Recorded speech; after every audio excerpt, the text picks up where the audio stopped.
Hi friends, welcome to our channel super trade Lakshya. यहाँ बात करें किस तरीके से हम प्लान कर सकते हैं कल के लिए।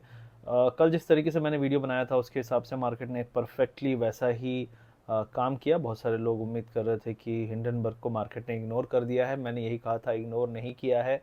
कल के दिन उसको मैनेज किया गया ताकि आपको लगे कि इग्नोर कर दिया है। ठीक है, सब कुछ आपको दिखाना और आपके विश्वास की बात चल रही है। और बहुत सारे लोगों को मेरे वीडियो और मेरे सच्ची बातें हजम नहीं होती, कोई दिक्कत नहीं है। मैं पिछले 15 साल से मार्केट में हूँ। पिछले करीब करीब 5 साल से लगातार वीडियो बना रहा हूँ। जब बहुत सारे यूट्यूबर्स जिनको आप आज सुनते होंगे, आपके फेवरेट भी होंगे, वो यूट्यूब में नहीं थे। तो मैं ये जो पूरा कोविड वाला जो एरा है, इसके करीब 1.5 साल पहले से यूट्यूब में हूँ। और मार्केट में करीब करीब उसके भी 11-12 साल पहले से हूँ। तो ये सब चीज़ें मैंने देखी हैं। लोग आते हैं, पागल हो जाते हैं मार्केट में मूव देख के, और फिर फंसते हैं और फिर क्विट कर जाते हैं। फिर कहते हैं कि हम भी गए थे और बहुत पिटे और फिर वापस आ गए। तो इसी चीज़ से बचाने की कोशिश मेरी रहती है। देखिए, सच अगर इतना प्यारा हो जाएगा तो सच कैसा। ठीक है, सच हमेशा आपको कड़वा लगेगा, आपको नहीं पसंद आएगा। बस वही है रीज़न कि मेरी बातें आपको पसंद नहीं आती। बट मेरा काम है बोलना, मैं बोलता रहूँगा। आपको अच्छा लगे तो सब्सक्राइब कर लो, अभी लाइक बटन दबा दो, और नहीं अच्छा लगे तो आप जा सकते हो, कोई दिक्कत नहीं है। ठीक है, बहुत आए बहुत गए, मैं लगातार सच बोलता आ रहा हूँ। बहुत सारे टॉप पकड़े, ये पहला टॉप था, थोड़ा सा इसने टाइम ज़्यादा लिया, लेकिन हुआ वही और हो रहा है वैसे ही जैसा मैंने उम्मीद किया था। जापान का मार्केट 25% गिरा, हम बच गए। लेकिन कल को हम 25% गिर जाएंगे या नहीं गिरेंगे, उसकी क्या गारंटी है। तो be very careful with what you think, क्योंकि पूरी दुनिया आपको पैसा बनवाने के लिए नहीं, आपका पैसा खींचने के लिए बैठी हुई है। आप चाहे म्यूचुअल फंड बोल दो, म्यूचुअल फंड आपको 100% दिखाते हैं, स्टॉक 6 गुना गया। ऐसा कैसे हो गया, राइट? आपने कभी सोचा, नहीं सोचा होगा, म्यूचुअल फंड सही है करते रहते हो तो समझो। बट पॉइंट यहाँ पे ये है कि मार्केट में क्या हो सकता है। फिलहाल के लिए विक्स जो है 16.5 के आसपास है, 16.2 के आसपास है। 2% ऊपर बंद हुआ है। और मार्केट का आज जो मूव था बहुत स्लो था, धीरे धीरे था। अब परसों छुट्टी है, कल निफ्टी बैंक निफ्टी दोनों की एक्सपायरी है। और जो एफआईआई का डेटा आया है वो काफ़ी ख़राब आया है फिर से। तो मुझे बिल्कुल भी डाउट नहीं है जो मैं कहूँगा उस चीज़ पे। लेकिन उससे पहले लेवल की बात कर दूं तो बैंक निफ्टी जो है 50,000 के नीचे क्लोजिंग दे दिया है। मैंने यही कहा था, 49,700 800 का लेवल मैंने बताया था।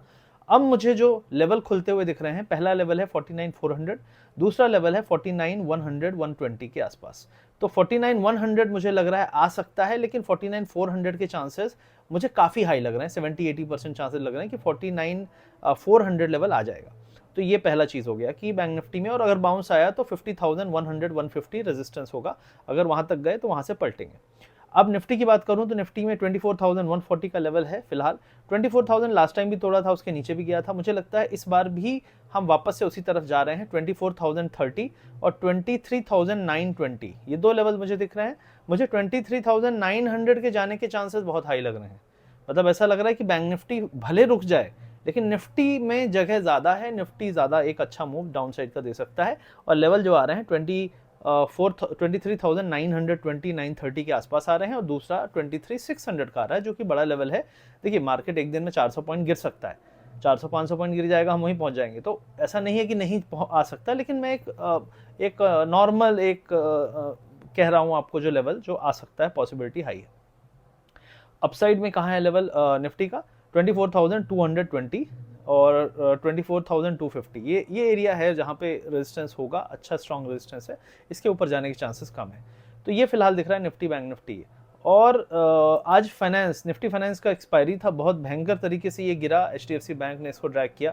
और एक और चीज़ कहना चाहूँगा, एचडीएफसी बैंक का जो लेवल है फिलहाल के लिए लग रहा है मुझे यहाँ से 1575, मतलब यहाँ से करीब 1.5-2% का और डाउन साइड यहाँ पे खतरा अभी भी खुला हुआ है। अब रिस्क ये है कि कुछ और बैंक जो नहीं गिरे हैं, जैसे आईसीआईसीआई बैंक एंड ऑल, उनमें भी अभी जगह खुलने लगेगी, क्योंकि ये संभालने की कोशिश कर रहे थे दिन में, लेकिन फिर बाद में इन्होंने भी गिव अप किया और लो पॉइंट के पास क्लोजिंग दी है। तो आईसीआईसीआई बैंक 1150 के आसपास इसका एक सपोर्ट दिखता है, जहां तक ये जा सकता है। तो ओवरऑल बैंक की बात करें, एसबीआई, हिंडनबर्ग का, सेबी का, अदानी का, ये सब इशू हुआ, ये उस दिन भी कमजोर था, अभी भी कमजोर है। यहाँ पे भी 785 780 तक के लेवल यहाँ पे खुले हैं।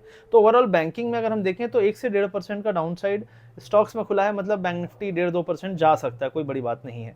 निफ्टी में अगर बात करें तो निफ्टी के बहुत सारे स्टॉक, मतलब अगर आप सेक्टर में देखेंगे तो सरकारी वरकारी जितने थे सारे के सारे 1 से 1.5% गिरे हैं।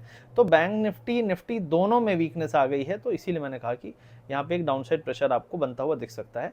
और अगर हम बात करें वैसे तो मेटल जो है काफ़ी वीक था, पीएसयू बैंक कल भी वीक था, आज भी वीक था, तो पीएसयू बैंक नीचे की तरफ और ड्रैग कर सकता है। मेटल यहाँ पे देखिए, रिसेशन की घंटी जब बजती है तो सरकारी बैंक, मैंने ये अभी नहीं कहा था, ये मैं बहुत दिन से कह रहा हूँ। कई लोग बोलेंगे तुम तो बहुत दिन से बोल रहे थे मार्केट गिरेगा। मैंने देखो, दो चीज़ें हैं, एक है डे टू डे, वो उसके लिए मैं वीडियो बना देता हूँ कि आप कल थप्पड़ खाओगे, परसों मुक्का खाओगे या कैसे खाओगे, लेकिन एक जनरल सेंस बताता हूँ कि अगर आपका शेयर 100 का 500 जा चुका है, 550 भी चला गया और आप नाच रहे हो, गा रहे हो, लेकिन आप उसको 550 में नहीं बेच पाओगे, आप उसको 400 में भी नहीं बेच पाओगे, आप उसको तब बेचोगे जब दुनिया वहां पे बाय कर रही होगी। तो ये चीज समझाने के लिए मैं कहता हूं कि मार्केट में फ्रॉथ बन रहा है, बन रहा है, बन रहा है, निकल जाओ। तो मार्केट आपको मौका दे रहा है, मेरे को नहीं, मेरे को टेंशन नहीं है, मेरे पास एक ही 1.5-2 स्टॉक हैं जितने हैं, ठीक है। आपको टेंशन होनी चाहिए जो पूरा कलेजा निकाल के आपने लगा रखा है, इसलिए मैं आपको वार्निंग देता हूं। और वार्निंग मतलब मौका मिल रहा है, निकल लो, सुन लो, जब नहीं मिलेगा अब क्या करूं, लुट गया। बहुत मैसेज, मेरे को सैकड़ों मैसेज इंस्टाग्राम पे हर दिन आते हैं, आज भी आ रहे हैं, सर आपने तो कहा दुनिया कह रही थी ऊपर जाएगा, ये वो आपने कहा था, देखिए वही हो रहा है। तो समझ में आ जाएगा जो मैं बात कह रहा हूँ, ठीक है। कोरोना के बाद तुमने नहीं देखा है अभी तक, एक तरफा काफ़ी देखा है, छोटे मोटे डिप ही आए हैं, समझ में आ जाएगा जो चीज़ मैं कह रहा हूँ अगले 2-3 साल में। तो ये है मेरा व्यू यहाँ पे ओवरऑल। ज़्यादा बाउंस आएगा तो सेल है, और बाउंस कितना आ सकता है, 0.5% तक का बाउंस मुझे उम्मीद है अगर आता है तो, लेकिन डाउन साइड में 1 से 1.5% का डाउन साइड खुला हुआ दिखता है। ये फिलहाल व्यू है। वीडियो अच्छा लगा तो लाइक करिए, शेयर करिए, सब्सक्राइब करिए। हाँ, एफआईआई का डेटा मैंने नहीं बताया, तो एफआईआई का डेटा में फिलहाल पुट सेल बढ़ गए हैं। मतलब आज जो पुट बाय करके गए होंगे, ठीक है, वो तो पैसा बनाए, लेकिन जो पुट सेल करके गए हैं उनका क्या हुआ होगा, बैंड बजी होगी, क्योंकि पुट की वैल्यू भागी है 2-3 गुना। अब हुआ क्या है कि जो पुट सेलर थे वो कौन थे, वो रिटेलर हैं, आम आदमी, ठीक है, छोटे मोटे, उनको लग रहा है मार्केट नहीं गिरेगा, तो पुट सेलिंग की है उन्होंने, कॉल भी दम से बाइंग की है। तो अगर रिटेलर सोच रहा है कि मार्केट नहीं गिरेगा, तो बड़ा आदमी क्या सोच रहा होगा, वो उल्टा सोच रहा होगा। तो बड़े आदमी ने क्या किया है, उसने पुट लिया है, थोड़े से कॉल लिए हैं उसके पास है, हेज करके चलते हैं वो लोग। फ्यूचर में, इंडेक्स में भी सेलिंग की है, स्टॉक में भी सेलिंग की है। और जो आपके प्रो हैं, इंडिया के जो बड़े लोग हैं, उन्होंने क्या किया, उन्होंने खूब सारे कॉल सेल किए हैं और उन्होंने थोड़े से पुट बाय किए हैं। तो वो इस तरीके से प्ले कर रहे हैं। तो ओवरऑल एफआईआई का अभी गेम जो है वो फिलहाल है, वो हेज्ड है, डाउनसाइड के लिए पुट्स लेके बैठे हुए हैं, फ्यूचर में भी वो अपनी अनवाइंड कर रहे हैं। और आज फ्यूचर में एफआईआई बहुत दिन बाद, ऑलमोस्ट आई थिंक 10-15 दिन बाद, फ्यूचर में, इंडेक्स फ्यूचर में वो अब शॉर्ट पोजीशन में आ चुके हैं। और नेट जो एफआईआई का लॉन्ग शॉर्ट का रेशियो है, तो एफआईआई अब 52% अप्रॉक्सीमेटली शॉर्ट्स हो चुके हैं। अभी ये 52% जो शॉर्ट था, ये 20%, 25% आ चुका था, अभी ये 50% आ चुका है, 50% के ऊपर। तो ये दिखाता है कि अब धीरे धीरे ये लोग अपनी शॉर्ट पोजीशन बना रहे हैं, लॉन्ग पोजीशन से निकल रहे हैं। तो this is something which people don't look at, लोग नहीं देखते इस चीज़ को, मैं बता रहा हूँ, समझ जाओ तो ठीक, नहीं समझो तो कल फिर मिलेंगे। Thank you very much, see you soon. Subscribe जरूर कर दीजिएगा अगर वीडियो लगता है आपको मुझे बनाना चाहिए। मेरा मोटिवेशन लाइक, सब्सक्राइब, लोगों के कमेंट्स हैं, और जिनको ना पसंद आए तो चुपचाप निकल लिया करो, कोई दिक्कत नहीं है ना, आप मेरा कुछ भला कर रहे हो, ठीक है। और मैं जिनका भला कर रहा हूँ उनका भला करने दो, बाकी जिनको नहीं अपना भला करना है उनको तो फिर कोई नहीं बचा सकता। Bye bye.